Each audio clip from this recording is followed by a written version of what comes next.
હા એ જ કહું છું. હા એટલે ધ્યાનથી શું થાય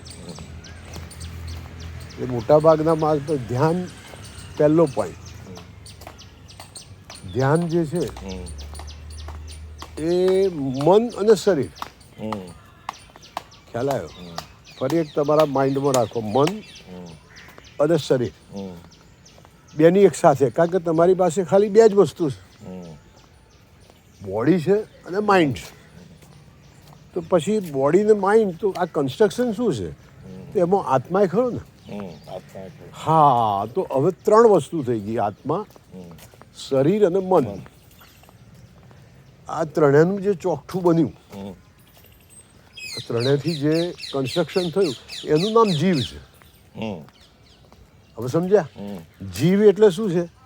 કે આત્મા, શરીર અને મન ત્રણેય ભેગા થયેલી જે વસ્તુ છે એ જીવ છે.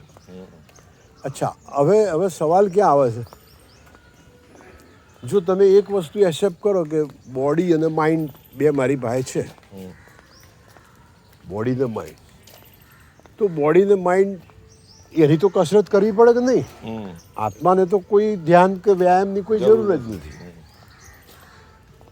તો બોડીની કસરત તો બહુ સિમ્પલ છે. તમે એક મુદ્રામાં બેસી જાઓ, સુખાસનમાં બેસી જાઓ, પદ્માસનમાં બેસી જાઓ, કે તમે કોઈ પણ રીતે એવી એક સ્થિર સ્થિતિમાં બેસી જાઓ. ખ્યાલ આવ્યો? તો એને તો તમે એક તો શરીરને તો ધ્યાનમાં લગાડી દીધું, એક કામ પછી. હવે આવી મનની મારામારી. હવે મનની મારામારી કેવી છે કે તમે એ મુદ્રામાં બેઠા હો તો પણ તમને વિચાર કે મારે ઓફિસ જવાનું છે, પછી પાછું મન દોડે કે આજે તો પિક્ચર જોવા જવાનું છે, પાછું મન એમ કે ચાલો આજે ફલાણાની ઘેર જમવા જવાનું છે, આ શ્રીખંડપુરીનો પ્રોગ્રામ છે, મનને આજે આ સંગીત પિક્ચર જોવાનું છે, ફલાણું જે હોય એને આવા બધા વિચારો કંઈ ના કંઈ ચાલે. એટલે મન દોડમ દોડા કરે. પછી બધું લાય તાર ઊભો થઈને ત્યાં જોઈ આવું. પણ એ વખતે એક યાદ રાખવાનું કે શરીરની મુદ્રા છોડવાની નથી, એ એક્શન છોડવાની. એટલે તમને તરત એમ થાય કે ચાલો આ ગુરુજીએ શરીરે લાવવાનું કહ્યું નથી, કરવું શું યાર. એટલે પાછું મન, હા, પાછું મન ત્યાંનું ત્યારે. એટલે એ મનની દશા કે આના પછી એક સમજી લો કે શરીર જો તમારું એક જ સ્થિતિમાં હોય તો મન રખડે છે, પણ રખડતું પાછું શરીરમાં જ આવવું પડે છે. કેવી રીતે? કે જેમ કે એક બોટ છે, એ બોટ સમુદ્રમાં વચ્ચે જતી રહી છે, વચ્ચે બોટ જતી રહી છે અને ચારે બાજુ પાણી દેખાય છે, કિનારા તો દેખાય નહીં. હવે એ બોટની અંદર એક પક્ષી બેઠો છે, એ બોટમાં એક પક્ષી બેઠું છે. હવે એ બોટ પરથી પક્ષી ઉડે છે, ઉડતું ઉડતું ખૂબ દૂર જાય છે, પણ કશી જગા મળતી નથી. એટલે જખ મારીને પાછું બોટ પર આવે છે. એમ શરીર જે છે તમારું, એને બોટ સમજો, શરીરને સમજો કે આ એક બોટ છે અને મન છે પક્ષી છે, એમ સમજો. તો આ એક સિમ્પલ એક્સરસાઇઝ છે. આ સિમ્પલ એક્સરસાઇઝથી એક વસ્તુ ફિક્સ થઈ ગઈ કે પેલું પક્ષી ઉડીને પાછું આવે છે, એમ મનને શરીર સિવાય કોઈ રસ્તો છે નહીં. કારણ કે મન શું કે લાય ઊભો થઈને જવું, લાય પેલી કેરી ઝાડ ઉપર છે તોડી આવું. કારણ કે મન તો, પણ તમે તોડવા જ ના જાઓ તો મન શું કરે? હા, રાઈટ. એટલે એના માટે મારું પહેલું સૂત્ર બહુ સરસ આપું છું: મન જાય તો જાને દે, મત જાને દે શરીર. ધ્યાનનો પહેલો પાયો આ છે. મન જાય તો જાને દે, મત જાને દે શરીર. એટલે ધ્યાનનો ફર્સ્ટ સ્ટેપ આવી ગયો. હવે સેકન્ડ સ્ટેપની અંદર તો ચાલ્યા કરે મગજ. તો શું કરવું? એટલે ઘણા એમ કે જપ કરો, ઘણા એવું કે ભગવાનના કલ્પના કરો, સામે દેખાય છે. પણ એ કલ્પનાની અંદર તમે રોકશો ને તો ધારો કે હું આમ ગણપતિ આમ જોયા કરું છું, પણ જોતા વિચાર આવે કે એટલા બીજો બહારથી અવાજ આવે, એટલે તમને એમ થાય કે હારો, અચ્છા પેલો આ તો મોહન બોલે, ચંદુ બોલે. સારી પેલી ચોપલી બોલો છો. હવે તમારું કાનથી તો ઇન્દ્રિયો બીજી ચાલુ છે. બહુ ધ્યાન સમજી લો. મન ઉપયોગ કરે છે ઇન્દ્રિયોનો. મન ઉપયોગ કરે છે રૂપ રસ શબ્દ સ્પર્શ ગંધ, આ બધાનો મન ઉપયોગ કરે જ છે. સારા ઉડીને બહાર ના જવાય તો અંદર મગજમારી ઊભી કરે, એ કરે જ. કારણ કે એની તો દુનિયા બે છે. હવે એ દુનિયા અંદર દોડાવવા મળે. એટલા માટે મેં એક વસ્તુ સરસ આઈડિયા આપું છું કે તમારું શરીર તમે રોકી રાખ્યું છે. એ વખત એકલું શરીર રોકાયેલું નથી. કારણ કે બીજી રોકવાની વસ્તુ તમે રોકી શકતા નથી. તો કઈ છે? એનું નામ છે કુદરતી રીતે હાર્ટ ચાલી રહ્યું છે. ધબ ધબ ધબ રોકી શકો છો? બીજું અંદર ચાલી રહ્યું છે શ્વાસનું જવું અને શ્વાસનું બહાર જવું. એની મેં તે શ્વાસ અંદર જાય છે, બહાર જાય છે. તો એક વાત નક્કી થઈ ગઈ કે બોડીની અંદર તમે સ્થિર મુદ્રામાં ઊભા બેઠા હો, ખાલી સ્થિરમાં, એ વખત શ્વાસ ચાલતો હોય છે જે તમને અનુભવાય છે. ધબકારા થતા હોય છે, ઘણાને ધબકારા પોતાના સંભળાય બી ખરા, પણ એની અંદર બોડીમાં બ્લડ પણ ફરતું હોય છે, એ આપણને દેખાતું નથી. એ દરમિયાન બોડીની અંદર એની મેં તે ચેન્જીસ થતા હોય છે, જેમ કે નખ વધતા હોય છે, વાર વધતા હોય છે. તો એ વિકાસનું તો કામ ચાલુ જ હોય છે. તો રખે ને એવું માનતા કે મેં બોડીને પકડી રાખી એટલે બધું સ્ટોપ થઈ ગયું છે. ના જી, શરીર એવું ગજબની વસ્તુ છે, ગજબની વસ્તુ છે શરીર, કે તમે એને મુદ્રામાં રાખવા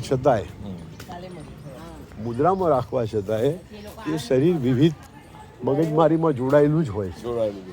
તો હવે તમારી પાસે મન પાસે સિલેક્શન આવ્યું. મન પાસે 2-3 સિલેક્શન આવી ગયા. મનની પાસે જે સિલેક્શનમાં આવ્યા, કયા સિલેક્શનમાં આવ્યા? આ બધા મસાલા. તો બ્લડ તો સમજણ પડતી નથી. આ અંદર વિકાસ થાય છે, આપણે નખ વધ્યો, કેટલા ઇંચ વધ્યો ખબર પડતી નથી, વાર વધી રહ્યા છે ખબર પડે, પણ શ્વાસ આપણને દેખાય છે, જાય છે ને બહાર આવે છે, જાય છે. તો શ્વાસ રોકી રાખવો? તો એનો જવાબ એ છે રોકવા ખૂબ જરૂર શું છે? કારણ કે રોકવામાં પાછું મન જાય તો એમાં ધ્યાન રાખો, રોકવું ન રોકવું. એના કરતાં શ્વાસને ગણો ને. શ્વાસ અંદર જાય છે 1, પાછું ફર્યા 2, 3, એમ ગણો ને. તો તમે શ્વાસ ગણવા માંડશો ને તો મન ગણતરીમાં રોકાઈ જશે. એટલે એ જે પક્ષી ઉડીને જાય છે, એ પક્ષીને અહીંયા ચણ કરવા બેસાડી દીધું. એટલે તમે 1 શ્વાસ, 2 શ્વાસ, 3 શ્વાસ ગણો. એટલા માટે એક સરસ પોઈન્ટ કહું છું, જે નેચરલ શ્વાસ જતા હોય છે એને મહારાજ સમજો ને. એ કુદરત ચલાવી રહેલી એક મહારાજ, એક જપ ચાલી રહ્યો છે. તો એ જપની અંદર તમે ઓમ બોલો, ઓમ ઓમ, અલ્લાહ અલ્લાહ બોલો, જૈનમ જયતી જૈનનું બોલો, બુદ્ધ બોલો, તમારા ઈસુ બોલો, જે બધા. હું તો કહું છું એ ના બોલો તો ગધેડું બોલો, ગમે તે બોલો. હા, તો દરેક શ્વાસે બોલો. હવે શું છે, દરેક શ્વાસે બોલશો એટલે પાછું મન મગજમારી કરશે. આ હું ગધેડું બોલે ફાયદો, મન આર્ગ્યુમેન્ટ કરે, એટલે તમને પાછું પૂછવશે. એટલે એક વસ્તુ યાદ રાખો, શ્વાસમાલામાં ગણતરી કરવી. 1 રામ, 2 રામ, 3 રામ નેચરલ, એની મેતે અંદર જાય છે 4 રામ, 5 રામ, એમ તમે રામ ગણો કે અલ્લાહ ગણો, જે ગણો એ, પણ નંબર રાખો. અને હું સંકલ્પ એક કરાવું છું કે જો નંબર તમે ભૂલી ગયા, 5 પછી 10 આવી ગયા, જો વચ્ચે ગૂંચવાઈ ગયા તો ફરી એકથી ચાલુ કરો. એવું એટલીસ્ટ તમે 27 શ્વાસ કરો. તો હવે મન તમે હવે ગણવા બેસશો, 1, 2, 3 ઓમ, 4 ઓમ, નેચરલ, જાતે એમ નહીં ગણવાનું, નેચરલ. હવે મનને મગજમારી શું થશે ખબર છે?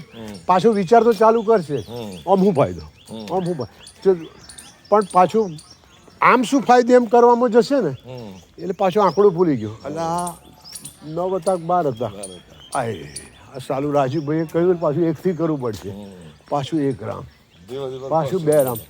પછી મનને કંટાળો આવે કે તેલ પીવા આમાં ધ્યાન આપો ને યાર, ગણવામાં ભૂલ પડે, એટલે પછી ગણવામાં આવીએ. પછી તમે સંકલ્પ કરો 1 ફેરા 27 થાય ને પછી જ વિચાર કરવા છે જો એટલે મન ક્યાં જોઈન તો પકડી જ લીધી. હા એટલે મન જે છે એ શામાં ઘૂસી ગયું ગણિતમાં. તો હવે સમજો મનને ધંધો મળી ગયો ગણિતનો, બોડી તો નેચરલ ચાલી રહી છે પણ સુખાસન એક છે એટલે બેય વસ્તુ ક્યાં લાગી ગયા કામમાં. અચ્છા એ બેય કામમાં લાગી ગયા તો પછી તમે ક્યાં છો? હવે હું પ્રશ્ન પૂછું તમે ક્યાં છો? શરીર મુદ્રામાં છે અને જે તમારું મન છે તમારું જે મન છે એ ગણતરીમાં છે તો તમે ક્યાં છો? રાઈટ. એનું નામ ધ્યાનનો પ્રારંભ થયો. એનું નામ ધ્યાનનો પ્રારંભ. એટલે પેલો રામ ને ગણતું આવું થાય પછી એમ કરતા તમે 108 સુધી પહોંચો. એને હું શ્વાસમાળા કહું છું. આને શ્વાસમાળા કહું છું. પછી એ શ્વાસમાળા પછી ચક્રો ને બધા સ્ટેપો શીખવાડું છું. ખ્યાલ આવ્યો? બહુ સરસ મજાનું છે.